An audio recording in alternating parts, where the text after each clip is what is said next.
नमस्कार साथीहरु, फेरि पनि स्वागत छ तपाईलाई यस YouTube channel learn with PNK मा। साथीहरु, अहिले चाहिँ हामी हेल्थ लोकसेवा तयारीमा छौं। साथीहरु, तपाई मध्ये धेरै जनाले चाहिँ कमेन्ट गर्नु भएको थियो कि हरेक टपिकको बेग्लै भिभिआई पोइन्ट्सको अर्थात गोल्डन पोइन्ट्सको भिडियो बनाइदिनु भनेर। त्यसैले तपाईहरुकै आग्रहमा चाहिँ मैले चाहिँ आजबाट चाहिँ भिभिआई पोइन्ट्सको चाहिँ भिडियो बनाउने निर्णय गरेको छु। र आजको फर्स्ट भिडियोमा चाहिँ मैले चाहिँ भिभिआई पोइन्ट्स फ्रम वाटर लिएको छु, अर्थात वाटर टपिकबाट के कस्तो पोइन्ट्सहरु इम्पोर्टेन्ट रहेको छ, मस्ट रिमेम्बर पोइन्ट भन्नुस् या डायमन्ड्स पोइन्ट्स भन्नु, गोल्डन पोइन्ट भन्नु या भिभिआई पोइन्ट्स भन्नु। तर मेरो लागि यो जे जति पोइन्ट्स म डिस्कस गर्छु त्यो भिभिआई पोइन्ट्स नै रहेको छ, किनभने मैले चाहिँ मोस्ट प्रोबेबल धेरै पटक सोधेको र सोध्न सक्ने मैक्सिमम चान्स भएको क्वेशनहरुलाई मैले यो भिभिआई पोइन्ट्स अन्तर्गत कभर गरेको छु। त्यसैले आज फर्स्ट भिडियो रहेको छ हाम्रो यो भिभिआई पोइन्ट्स अन्तर्गत।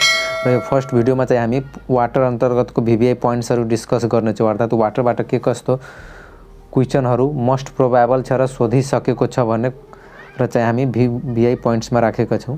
र आजदेखिको भिडियो हाम्रो भिभिआई पोइन्ट्स अन्तर्गत जे जति पनि भिडियो हुनेछ त्यो चाहिँ मोस्ट इम्पोर्टेन्ट, अर्थात भनौं कि गोल्डन पोइन्ट्स भनेर भन्न पनि सक्नुहुन्छ तपाईहरु।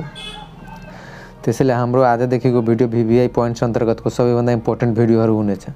र आज चाहिँ हामी वाटर अन्तर्गतको भिभिआई पोइन्ट डिस्कस गर्दै छौं, अर्थात वाटरबाट के कस्तो पोइन्टहरु चाहिँ भेरी इम्पोर्टेन्ट रहेको छ। त यसमा हाम्रो फर्स्ट पोइन्ट रहेको छ rain water is the purest and prime source of water in the nature. साथीहरु, धेरै पटक सोधेको क्वेशन हो कि प्योरेस्ट फर्म अफ वाटर कुन हो भनेर। त्यस्तो अवस्थामा हामीले रेन वाटर प्योरेस्ट फर्म हो भनेर बुझ्नु पर्छ र यो prime source of all water resources रहेको छ, अर्थात सबै जे जति पनि पानीको स्रोतहरु रहेको छ त्यसको सबैभन्दा पहिलो स्रोत भनेको चाहिँ वर्षा अर्थात रेन वाटर नै हो। त्यसैले यो चाहिँ म्याक्सिमम सोधेको क्वेशन पनि हो र यो भिभिआई पनि रहेको छ। त्यस्तै नेक्स्ट हाम्रो पोइन्ट रहेको छ percentage of population having access to safe water, अर्थात कति पपुलेसनलाई चाहिँ नेपालको कति जनसंख्याले चाहिँ सेफ वाटर अर्थात राम्रो खालका पानी चाहिँ प्रयोग गरिरहेका छन्। त जम्मा 62% अफ पपुलेसनले मात्र चाहिँ सेफ वाटर प्रयोग गरिरहेका छन् र यो डाटा चाहिँ एनडीएचएस 2016 को डाटा अनुसार रहेको छ। यो 62% of population are using safe water, यो चाहिँ एनडीएचएस अर्थात Nepal demographic and health survey अनुसार चाहिँ जम्मा 62% ले चाहिँ सेफ वाटरको प्रयोग गरिरहेका छन्। यो एनडीएचएस 2016 को डाटा अनुसार रहेको छ। यो पनि सोधेको क्वेशन या सोध्न सक्ने क्वेशन रहेको छ। त्यस्तै नेक्स्ट हाम्रो पोइन्ट रहेको छ डेली रिक्वायरमेन्ट अफ वाटर, अर्थात एक दिनमा एकजना मानिसले चाहिँ कतिको पानी कन्ज्युम गर्नु पर्दछ। त्यस्तो अवस्थामा यदि एभरेजमा भन्ने हो भने हामीले 2 देखि 3 लिटर भनेर भन्छौं, तर यदि एक्ज्याक्ट यदि अप्सनमा दिएको छ भने त्यस्तो अवस्थामा हामीले 2 लिटर भनेर बुझ्नु पर्छ। यदि एभरेजमा आएको छ भने 2 देखि 3 लिटर बुझ्ने र एक्ज्याक्ट सोधेको छ भने त्यस्तो अवस्थामा 2 लिटर हामीले बुझ्नु पर्छ। यो पनि धेरै पटक सोधेको क्वेशन हो कि डेली रिक्वायरमेन्ट अफ ड्रिंकिङ वाटर कति हो, त्यस्तो अवस्थामा हामीले 2 देखि 3 लिटर भनेर बुझ्नु पर्छ।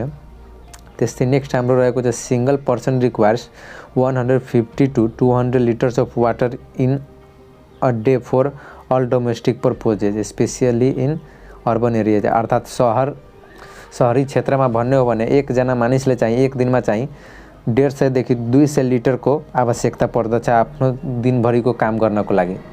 यो शहरी क्षेत्रको लागि हो, अर्थात शहरी क्षेत्रमा भन्ने हो भने डेली रिक्वायरमेन्ट अफ वाटर चाहिँ 150 देखि 200 लिटर रहेको छ। यो ड्रिंकिङ वाटरको कुरा हैन, हामी नर्मल वाटरको कुरा गरिरहेका छौं, अर्थात दिनभरिमा चाहिँ एउटा मानिसले चाहिँ 150 देखि 200 लिटर पानी चाहिँ चाहिन्छ अर्बन एरियामा। त्यस्तै हामी नेक्स्ट कुरा गर्छौं रुरल एरियामा, अर्थात गाउँ घरमा चाहिँ कति पानी चाहिन्छ त। Water needed for all domestic purposes in rural area, अर्थात गाउँ घरको कुरा गर्ने हो भने त्यस्तो अवस्थामा हामीले 40 देखि 60 लिटर वाटरको आवश्यकता मात्र पर्छ। साथीहरु, यो पनि एमसीक्यू को आधारले धेरै इम्पोर्टेन्ट रहेको छ। सोध्न सक्छ कि गाउँ घरमा एउटा मानिसको लागि कति लिटर वाटर चाहिँ इम्पोर्टेन्ट हुन्छ अर्थात जरुरी हुन्छ। त्यस्तो अवस्थामा हामी 40 देखि 60 लिटर चाहिँ इम्पोर्टेन्ट रहेको छ, अर्थात 40 देखि 60 लिटर पानी चाहिँ एउटा गाउँ घरमा बस्ने मानिसलाई चाहिन्छ एउटा होल डोमेस्टिक पर्पजको लागि। त्यस्तै यदि हस्पिटल सेटअपको कुरा गर्ने हो भने त्यस्तो अवस्थामा 200 to 250 litre per head of water is required in hospital सेटअपमा अलिक पानीको कन्जम्सन बढी हुन्छ किनभने त्यहाँ सरसफाइमा विशेष ध्यान दिनुपर्दछ र त्यहाँ क्लिनिङ पर्पसहरूको लागि पनि धेरै प्रयोग हुने भएकोले गर्दा चाहिँ पर हेड चाहिँ 200 देखि 250 लिटरसम्मको पानी खपत हुने गर्दछ हस्पिटल सेटअपमा। साथीहरू यो तीनटै मध्ये कुनै पनि सोध्न सक्छ हाम्रो लोकसेवामा, त्यसैले यो तीनटै चाहिँ VVI रहेको छ डेली रिक्वायरमेन्टको हिसाबले। त्यस्तै नेक्स्ट रहेको चाहिँ हाम्रो undesirable metal in drinking water. साथीहरू हामीलाई थाहा छ कि वाटर एकदमै प्योर हुँदैन, त्यसमा विभिन्न प्रकारको मेटलहरू पाइन्छ भने त्योमा कुन कुन मेटल पाइन्छ त? एउटा रहेको चाहिँ आइरन, त्यस्तै नेक्स्ट रहेको चाहिँ हाम्रो म्याग्निज, नेक्स्ट रहेको चाहिँ हाम्रो जिङ्क, त्यस्तै रहेको चाहिँ कपर, अल्मुनियम, लिड। यस्ता मेटलहरू चाहिँ वाटरमा पाइन्छ। यो चाहिँ मुख्य मेटलहरू रहेको छ जुन चाहिँ हामीलाई चाहिँदैन, अर्थात् हामीले कन्ज्युम गर्ने वाटरमा ड्रिङ्किङ वाटरमा चाहिँ यो मेटलहरू हुनु पर्दैन। त्यसैले यसलाई चाहिँ अनडिजायरेबल मेटल भनेर भनिएको छ। The most undesirable metal is lead भनेर भनेको छ। अर्थात् यो जति पनि मेटलहरू रहेको छ यो सबै हाम्रो बडीलाई चाहिँदैन, तर यसमध्ये पनि लिड चाहिँ सबैभन्दा खतरनाक मेटलको रूपमा रहेको छ। लिड हामीले बुझ्नुपर्छ कि लिड हाम्रो पानीमा हुनै पर्दैन, त्यसैले यसलाई चाहिँ मोस्ट अनडिजायरेबल मेटल भनेर भनिएको छ। यो MCQमा सोध्ने क्वेसन हो, यो VVI रहेको छ एकदमै कि कुन चाहिँ मेटल चाहिँ अनडिजायरेबल मेटल रहेको छ, अर्थात् कुन चाहिँ मेटल चाहिँ वाटरमा हुनु पर्दैन ड्रिङ्किङ वाटरमा, त्यस्तो अवस्थामा हामीले लिड भनेर बुझ्नुपर्छ।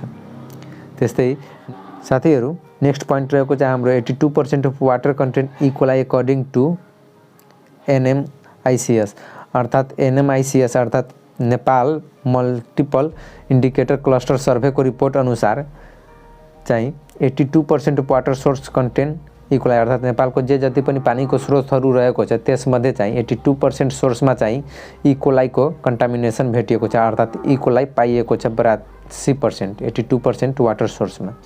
यो चाहिँ NMICS को डाटा अनुसार रहेको छ। त्यसैले यो पनि VVI रहेको छ लोकसेवाको लागि। त्यस्तै नेक्स्ट रहेको चाहिँ हाम्रो salt concentration of sea water or ocean water, अर्थात् समुद्रको पानीमा चाहिँ यो साल्ट कन्सन्ट्रेसन हुन्छ, अर्थात् नुनको मात्रा हुन्छ। हामीलाई थाहा छ कि समुद्रको पानी चाहिँ नुनिलो हुन्छ भनेर, र त्यस्तो अवस्थामा यदि हामीलाई क्वेसन सोध्यो कि कति % चाहिँ त्यसमा साल्ट कन्सन्ट्रेसन हुन्छ, त्यस्तो अवस्थामा हामीले 3.5% भनेर बुझ्नुपर्छ। अर्थात् ओसियनको वाटरमा चाहिँ 3.5% चाहिँ साल्ट कन्सन्ट्रेसन रहेको हुन्छ भनेर हामीले बुझ्नुपर्छ।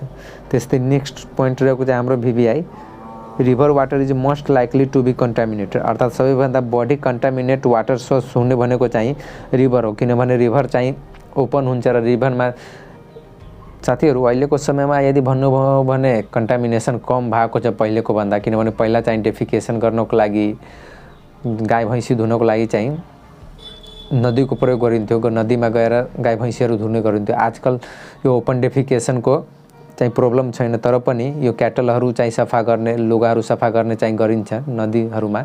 र यदि सिटीहरूको कुरा गर्ने हो भने त्यस्तो अवस्थामा ढलको निकासा चाहिँ वाटर सोर्समा अर्थात् नदी नालाहरूमा नै हुन्छ। त्यसैले मोस्ट लाइकली टु कन्टामिनेटेड, अर्थात् सबैभन्दा बढी कन्टामिनेट हुने वाटर सोर्सको रूपमा चाहिँ रिभर नै हो। र यो धेरै पटक सोधेको क्वेसन हो कि मोस्ट कन्टामिनेटेड वाटर सोर्स कुन हो, त्यस्तो अवस्थामा हामीले रिभर भनेर बुझ्नुपर्छ।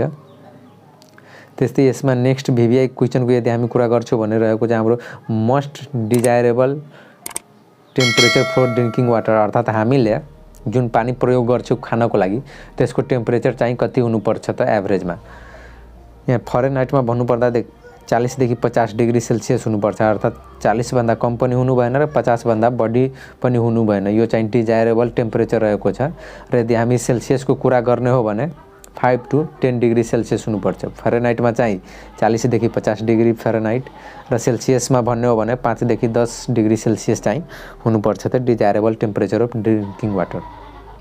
त्यस्तै नेक्स्ट हामी कुरा गर्छौँ यसमा डिजायरेबल और standard pH value of drinking water, अर्थात् हामी जुन पानी प्रयोग गर्छौँ खानको लागि त्यसको चाहिँ pH भ्यालु कति हुनुपर्दछ। साथीहरू यो चाहिँ MCQमा सोधेको क्वेसन हो र यो VVI रहेको छ हेल्थ लोकसेवाको लागि। त त्यस्तो अवस्थामा हामीले बुझ्नुपर्छ कि pH value of normal drinking water चाहिँ 6.5 to 8.5 हुनुपर्छ, अर्थात् न त एसिडिक हुनुपर्छ न त बेसिक हुनुपर्छ, एभरेजमा हुनुपर्छ। किनभने नर्मल यदि हामी pH भ्यालुको कुरा गर्ने हो भने 7 हुन्छ र 6.5 भनेको हल्का माइल्ड एकदमै माइल्डमा पनि के 6.5 चाहिँ नर्मल नै भनेर बुझ्छौँ र यो 8.5 हल्का बेसिकतिर गयो तर यसलाई हामी चाहिँ नर्मल pH भनेर मान्छौँ ड्रिङ्किङ वाटरको लागि। त्यस्तै नेक्स्ट हाम्रो VVI पोइन्ट्स रहेको छ deep well provides the safest water and most satisfactory source of water supply. अर्थात् सबैभन्दा सेफ वाटर अर्थात् हामी जुन पानी प्रयोग गर्छौँ धेरै विधिहरूबाट हामी पानी प्रयोग गर्छौँ, जस्तै कि कहिलेकाहीँ हामी कलहरूबाट पनि पानी प्रयोग गर्छौँ, इनारहरूबाट पनि पानी प्रयोग गर्छौँ। त्यसमध्ये चाहिँ डिप वेल अर्थात् वेल चाहिँ दुई प्रकारको हुन्छ, इनार दुई प्रकारको हुन्छ, एउटा स्यालो वेल भनेर हुन्छ, अर्को डिप वेल भनेर भन्छ।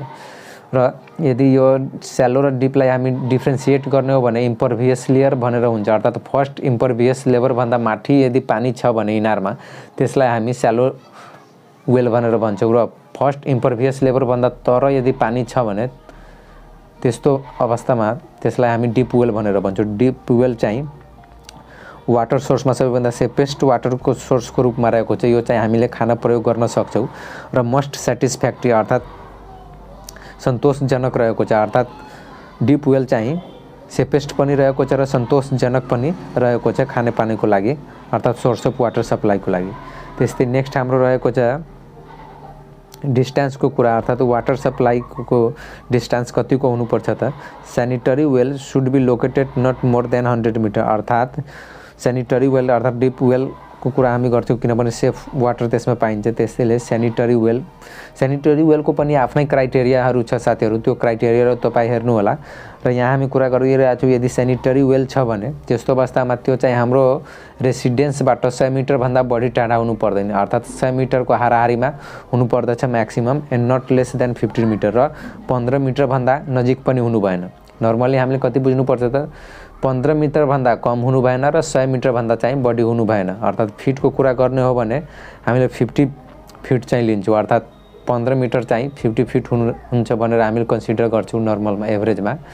साथीहरू यो धेरै पटक सोधेको क्वेसन हो कि 15 मिटर या 50 फिट भनेर मिनिमम यति टाढा चाहिँ हुनुपर्छ सोर्स अफ वाटर हाम्रो रेसिडेन्स या सोर्स अफ कन्टामिनेसनबाट, from the source of residence and contamination. हाम्रो घरबाट भनौँ या हाम्रो दिशा गर्ने ठाउँ अर्थात् टोयलेटबाट भनौँ 15 मिटर टाढा हुनुपर्छ र 100 मिटरभन्दा बढी हुनु भएन भनेर हामीले एभरेजमा लिनुपर्छ। त्यस्तै यसमा हाम्रो नेक्स्ट इम्पोर्टेन्ट पोइन्ट रहेको छ अनडिजायरेबल ग्यासेस। साथीहरू अघि हामीले अनडिजायरेबल मेटलको कुरा गऱ्यौँ जसमा मोस्ट अनडिजायरेबलमा लिड हामीले डिस्कस गऱ्यौँ। त्यस्तै वाटरमा चाहिँ अनडिजायरेबल ग्यासेसहरू पनि मिक्स भएको हुन्छ। साथीहरू यो साल्ट हुनुपर्ने हो, ग्यासेस मैले लेखिरहेको छु, यो ग्यासको पनि हामी कुरा गर्छौँ तर यहाँ विशेष साल्ट हुनुपर्ने हो अनडिजायरेबल साल्ट, अर्थात् वाटरमा साल्टहरू पनि मिक्स भएको हुन्छ र त त्यसमा चाहिँ अनडिजायरेबल अर्थात् हामीलाई नचाहिने साल्टहरू कुन कुन रहेको छ त त्यस्तो अवस्थामा हामीले क्लोराइड्स, फ्लोराइड्स, नाइट्रेट्स, क्याल्सियम र म्याग्नेसियम भनेर बुझ्छौँ। अर्थात् अनडिजायरेबल साल्टको रूपमा चाहिँ क्लोराइड्स, फ्लोराइड्स, नाइट्रेट्स, क्याल्सियम र म्याग्नेसियम रहेको छ। यो चाहिँ सबै अनडिजायरेबल साल्टहरू रहेको छ भने ग्यासको रूपमा चाहिँ एमोनिया, हाइड्रोजन सल्फाइड र मिथेनहरू चाहिँ अनडिजायरेबल ग्यासको रूपमा चाहिँ वाटरमा मिक्स भएको हुन्छ। त्यस्तै नेक्स्ट हामी कुरा गर्छौँ ground water is rich in mineral content, अर्थात् मिनरल्सहरू चाहिँ बढी पाइन्छ ग्राउन्ड वाटरमा, अर्थात् जमिन मुनिको पानीहरूमा यो मिनरल कन्टेन्टहरू बढी पाइन्छ र is the major source of drinking water in Terai region. र यो मिनरल कन्टेन्ट बढी भएको पनि पाइन्छ ग्राउन्ड वाटरमा र तराई रिजनको कुरा गर्ने हो भने त्यस्तो अवस्थामा हामीले बुझ्नुपर्छ कि तराईको मान्छेहरूले ग्राउन्ड वाटर चाहिँ बढी कन्ज्युम गर्छ ड्रिङ्किङ वाटरको रूपमा, किनभने यता चाहिँ ह्यान्डपम्पहरू हुन्छ, कलहरू जसबाट चाहिँ पानी निकालिन्छ र यो प्राइम सोर्स अफ ड्रिङ्किङ वाटरको रूपमा रहेको छ तराई रिजनमा। र हामीले यो पनि बुझ्नुपर्छ कि ग्राउन्ड वाटर चाहिँ रिच इन मिनरल कन्टेन्ट भनेर रहेको छ। साथीहरू यो यति पोइन्ट चाहिँ हाम्रो इम्पोर्टेन्ट रहेको थियो वाटर अन्तर्गत। साथीहरू यसमा अझै पनि छुटाउनु पर्ने केही पोइन्टहरू छ भने कृपया तपाईँहरू कमेन्ट गर्नुहोला। र साथीहरू तपाईँ यो भिडियोमा हेर्नुभएको होला कि मैले चाहिँ वाटर प्युरिफिकेसन अर्थात् क्लोरिनेसनको कुराहरू, बोइलिङको अन्तर्गतको कुराहरू मैले डिस्कस गरेको छैन, त्यो चाहिँ हामी बेग्लै VVI पोइन्ट्समा हामीले डिस्कस गर्ने छौँ वाटर प्युरिफिकेसनमा। यो चाहिँ हाम्रो वाटर अन्तर्गत के कस्तो क्वेसनहरू गोल्डन पोइन्ट्स रहेको छ या के कस्तो क्वेसनहरू चाहिँ VVI रहेको छ भनेर हामीले डिस्कस गऱ्यौँ। यो चाहिँ तपाईँ यो बुझ्नु होला कि यो चाहिँ मोस्ट प्रोबेबल पोइन्ट्सहरू रहेको चाहिँ हाम्रो हेल्थ लोकसेवाको लागि र योभन्दा बढी VVI अरू कुनै क्वेसन चाहिँ रहेको छैन। यदि छुटेको छ भने 1-2वटा होला छुटेको, त्यो तपाईँ कमेन्ट गर्न सक्नुहुन्छ, म कुनै भिडियोमा मेन्सन गरौँला। र यो भिडियो तपाईँलाई कस्तो लाग्यो साथीहरू कृपया कमेन्ट गर्नुहोला र यो भिडियो यदि मन परेमा कृपया लाइक र सेयर गर्न नबिर्सनु होला र भिडियोलाई सब्स्क्राइब गरेर यो च्यानललाई चाहिँ साथ दिनुहोला र सब्स्क्राइब गरेपछि बेल आइकन पनि थिच्न नबिर्सनु होला र यो भिडियोबारे केही सल्लाह सुझाव छ भने कमेन्ट गर्नुहोला।